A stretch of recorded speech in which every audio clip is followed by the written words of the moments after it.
I can't reach. Wait.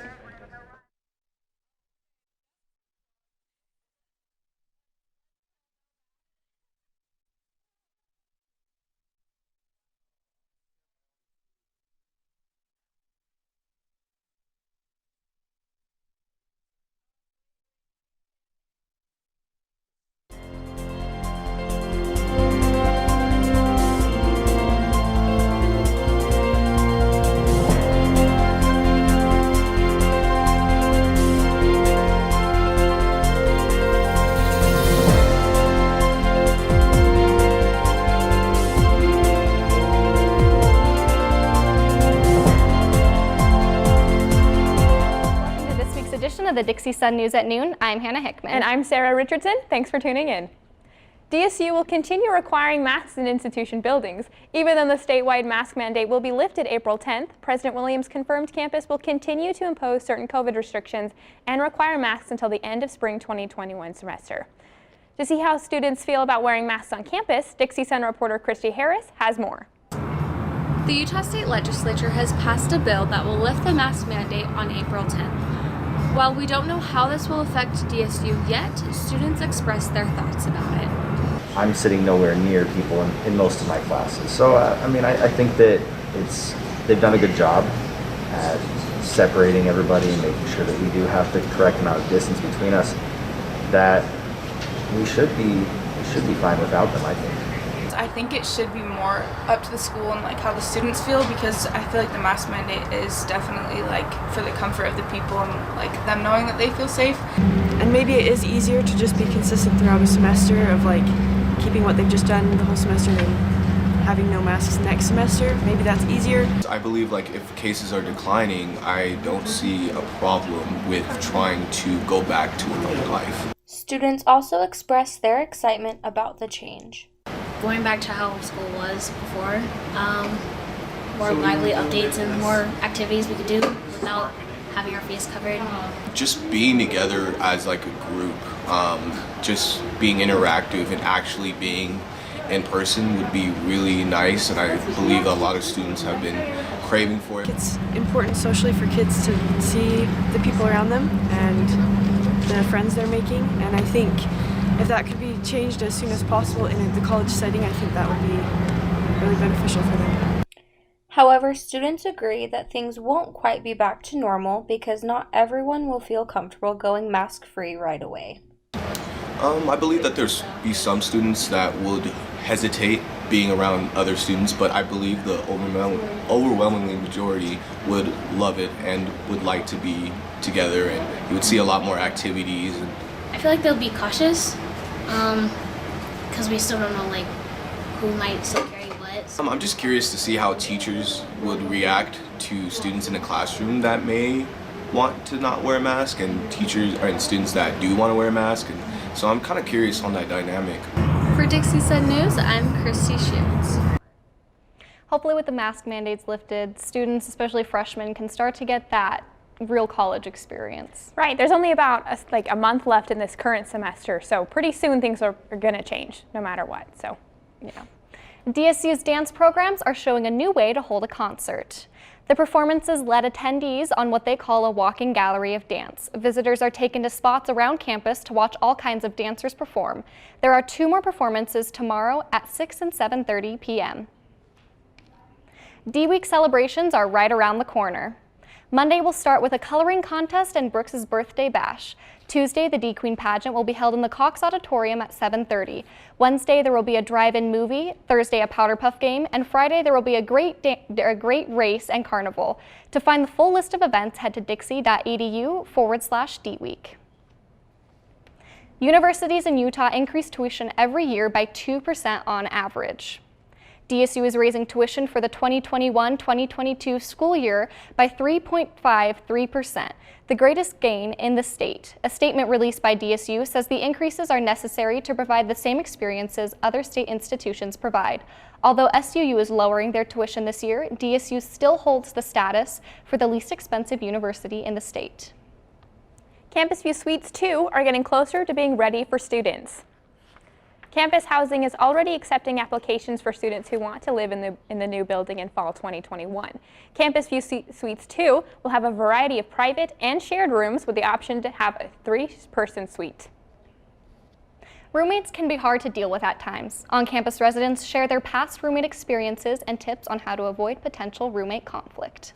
Definitely had roommate problems, and I've seen roommate problems with others. Dirty dishes, just like not talking, drama between 2 people, 3 people, whatever. I came home from winter break and then I got tested. I was going to get tested anyways, and then turns out I was positive. I told them, and then I went home, and then they had a group chat and they said I was a terrible person for getting COVID. My roommate's boyfriend kept coming over in the middle of the night. He was drunk and he had like slammed the door, started asking me questions. She had been out of the room, and so I felt really unsafe because he was this like tall dude. But I tried to talk to her about it, and because I felt unsafe, and she like kind of just laughed it off. The key to a healthy roommate relationship? Communication.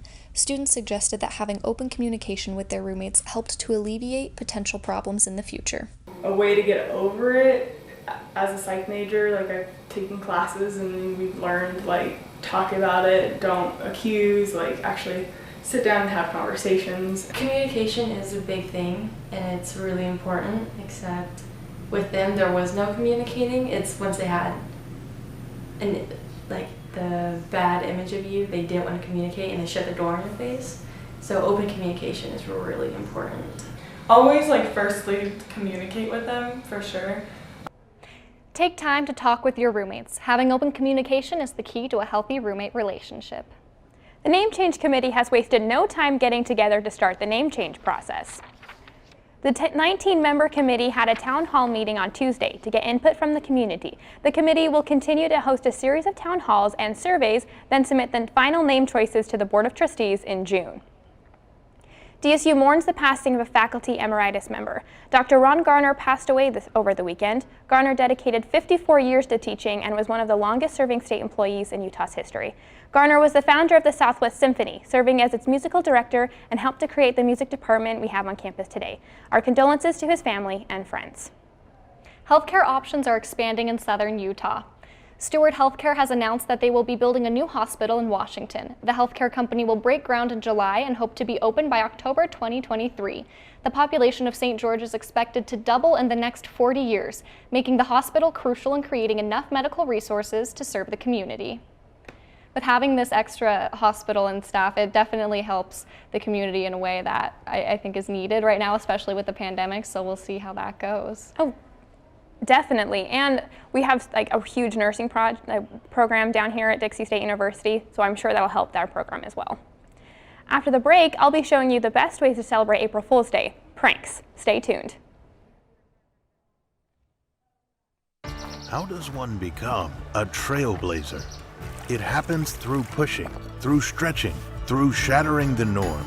For over a century, Dixie State University has been shaping the trailblazers of tomorrow and has become the fastest growing, most affordable, and highest ranked institution in the state. With 200 academic programs, small class sizes, and active learning education, come see why Dixie State was voted one of the best colleges in the West. Happy April Fool's Day. If you're looking for some easy pranks to try out today, I've got you covered. For this first prank, you just need some Oreos and white toothpaste. The idea is to replace the white cream on the inside of Oreos with the toothpaste. I went ahead and just took the Oreos apart and put some toothpaste on the inside, then sandwiched the cookie again.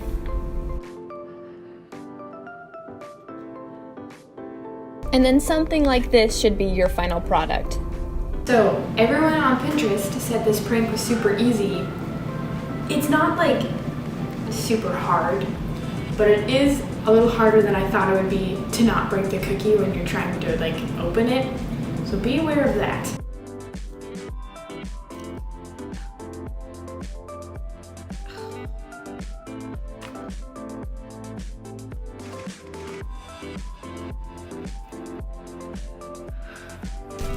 For the next prank, you'll need some googly eyes and Elmer's glue. I went ahead and attached googly eyes to things in my fridge, but you can really attach it to anything. I would recommend just attaching them to disposable products though.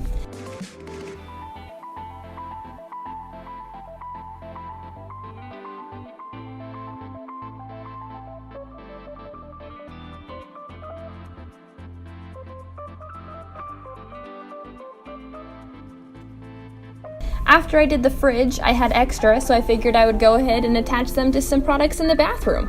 Here are the results.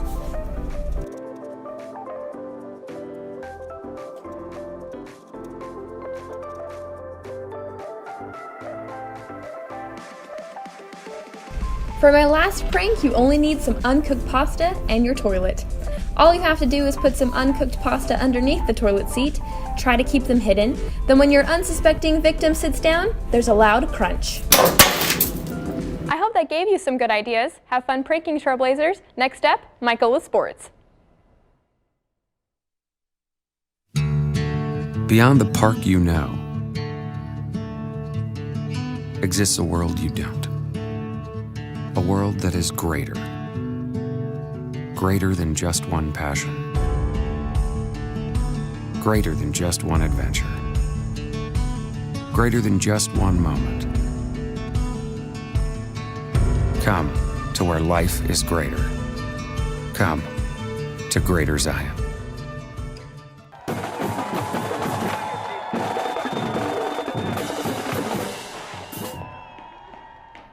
Men's soccer was shut out last night, 0-2, going up against the University of Nevada, Las Vegas. The Trailblazers outshot the Rebels 9-6 and had more shots on goal. UNLV's goalkeeper was clutch with 4 saves to ensure the victory for the Rebels. DC will hit the road for the last time this season to play the University of Texas Rio Grande Valley on Monday. Women's soccer will be looking to close out its final 2 home games of the season with victories. In the previous set of matches, they tied with New Mexico State University 2-2 and lost 0-1 in Game 2. Forward Jill Bennett-Willie Griffith scored the lone goals for the Trailblazers. DC will take on UTRGV on Sunday at 1 p.m. and on Tuesday at 11 a.m. at Greater Zion Stadium. Baseball will continue its road slate going up against fellow Western Athletic Conference newcomer Tarleton State University. The Trailblazers previously dropped 3 out of 4 games against Sacramento State. DC was solid getting hits that went for extra bases to put runners on board. However, hitters would leave players stranded on base, which led the Trailblazers' downfall. Outfielder Lane Pritchard stood out during the 4-game series against the Hornets with a .500 batting average and 4 RBIs. DC will tangle with the Texans today through Saturday. Softball is set for another home series going up against Tarleton State University. The Trailblazers have recently lost 3 out of their last 4 games. DC avoided the sweep against California Baptist, but dropped the game against in-state foe Southern Utah University. Senior Megan Anders has stood out during this 4-game stretch by having a .385 batting average, going yard with a home run, and collecting 2 RBIs. The Trailblazers' 3-game series against the Texans begins tomorrow at 2 p.m. and 4 p.m. at Carl Brooks Field. Women's tennis will look to extend its winning streak heading to more WAC play in Edinburgh, Texas. The Trailblazers claimed 2 victories over former Rocky Athletic Conference foe Colorado Mesa. DC took care of business all around by quickly claiming matches in doubles and singles play. An amazing team effort for the Trailblazers to get back on track. DC will play New Mexico State University today and Chicago State University on Saturday. Football ends its spring season on a huge note by defeating Fort Lewis 60-0. Let's recap this outstanding victory for the Trailblazers and what the team is focusing on for the offseason. 16-0 at home. What a way to end the spring season. What a final game for this DSU football team. The Trailblazers got their second shutout in the program's NCAA era and set 3 new team records for total points, first half points, and margin of victory. Quarterback Cody Wilson had himself a night by tying his career high with 5 touchdowns. I was excited. I mean, we had to make up for our last home game, honestly. So we all came out pretty excited for this. You know, we don't want to do what we did last time. That was ugly and embarrassing, quite frankly. So we definitely came out ready to go, and we had a great game plan for it. Coach Bills called a great game, and it just worked out perfect. Let's shine the spotlight on this DSU defense. The Trailblazers had 4 sacks, created 5 turnovers, and only allowed 120 yards of total offense. What a way to set the tone on defense. Yeah, it was fun seeing that we can put like a full game together, and like seeing that if we get firing on all cylinders, it shouldn't matter like who's in front of us, that we'll have that same. So it was good to see everybody just having fun making plays. After defeating Fort Lewis, this proves the DSU football team has moved on from the Division II level, and it belongs in the D1 Football Championship subdivision level. We're on the rise. We're continuing to grow, and that kind of just proved it tonight. We do deserve to be in the FCS, and I just want us to keep progressing the best we can and keep improving. And I think today was a big step towards that. The Trailblazers finished their season with a 2-3 overall record, and it's time to focus on new goals for this offseason. We've got to stay focused on our academics so we can get everybody eligible here, graduated. That's one of our main goals, obviously, and then making sure that we attack the weight room. I mean, our guys, when I talked to them after the game, and they felt the Kennesaws and the New Mexico States, and so we got to be able to match their size and speed, and so that's our goal. September can't come soon enough to see this football team back on the field. Sarah, I just got to say, after watching your segment, you inspired me to get a new hairdo for April Fool's. And how are you guys liking it? I love it. It suits you well. My initial impression, Michael, it looks like roadkill. It can't be that bad. To each their own, to each their own. I look like a character straight out of Rock of Ages. Rock on, baby. Oh, yeah. Okay, with Easter right around the corner, we have some tasty treats for us right here on this show. There we have a big selection between all of us. So we have chocolate-covered Peeps is one of them. They're insane. But thecandystore.com has released their list of the top hated Easter candy. While candies such as generic jelly beans and chocolate crosses made the list, Cadbury cream eggs were voted the worst Easter candy. So with this map up, we have Peeps is one of them that we have to try. I also didn't know that chocolate crosses were a thing, guys, but I say dig in and tell me what your initial reaction is. So here's the Sweetos right here, going in for the first bite. Which is their cinnamon Cheetos. They're gluten-free, in case anyone is wondering. Interesting taste, I will say that. I didn't expect, is it me or am I expecting like a little bit cheesy taste? Or is it just me? They taste like cereal, but they're not that bad, I don't know why I actually. taste cheese. I was like, I didn't know I was eating regular Cheetos. They're actually really good. It tastes like cereal. Okay, I'm trying this chocolate-covered Peeps. Right here. Like a normal Peep, but chocolate-covered. Tastes okay. I actually like it. And the mix of flavor with that and what's Cheetos this thing one is right not here? good. I enjoy Okay, this myself is a on white chocolate Sour Patch it's the rabbit. Kids bunny Okay. that I broke into 3 pieces. I don't know how it's gonna taste. It looks awful. You have to tell me how it goes, because that one's not gluten-free, so I'm not able to enjoy that one. I'm not hitting it. I think that's my favorite right now. I think that's my favorite next to the Peeps. Mine tasted Same. like I like the Peeps too. To candy that tasted like Sprite. Okay, time to try out that these chocolate cross. chocolate crosses. Interesting. Interesting. Interesting We all need a concept. little Jesus in our life, right? I've never come across chocolate crosses. I don't know. Oh, you guys tell me how they are. You guys tell me how they are.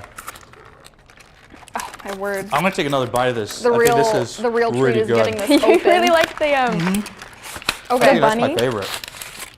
I'm Wow, excited to this try. I love lovely Russell cross. Steven. Let's Okay. see. It's so simple. Let's see, how and is that? Have you tried the cross yet?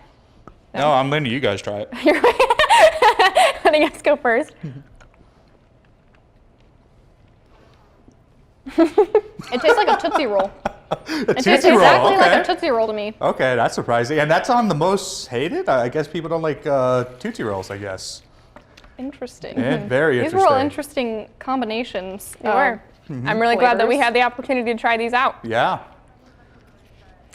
I think that this bunny infused with Sour Patch Kids is an abomination and should not be an Easter candy. I don't know about your opinion, Hannah, but I think it's great. I don't mind the taste whatsoever. I was surprised by these like churro cinnamon thingies. They're pretty good. And They're pretty good. I don't know. I have mixed feelings. I And enjoyed that's all of it. And that's it for this week's edition of the Dixie Sun News at Noon. We will see you here next week, same time, same place. Have a great week, Trailblazers.